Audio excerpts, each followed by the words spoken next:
Super star Rajinikanth హీరోగా లోకేష్ కనకరాజ్ దర్శకత్వంలో రూపొందిన కూలీ మూవీ ఆగస్టు 14న ప్రపంచవ్యాప్తంగా భారీగా రిలీజ్ అవుతుంది.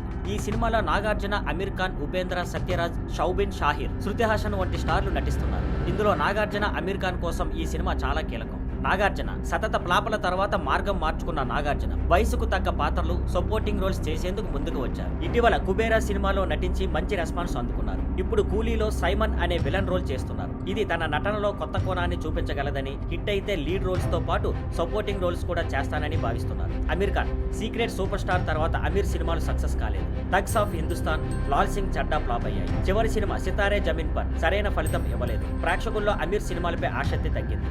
అందుకే రూట్ మార్చేందుకు కూలీలో గెస్ట్ అపీరియన్స్ కు ఒప్పుకున్నారు. ఇక్కడ దాహా అనే నెగిటివ్ షేడ్స్ ఉన్న పాత్రను చేస్తున్నారు. ఇది విక్రమ్ లో రోలెక్స్ పాత్ర లాంటి షేడ్స్ తో ఉంటుంది. ఈ సినిమా హిట్ అయితే భవిష్యత్తులో అమీర్ కూడా ముఖ్యమైన క్యారెక్టర్ రోల్స్ చేయవచ్చని అంచనా. Thank you for watching. Please like, share and subscribe.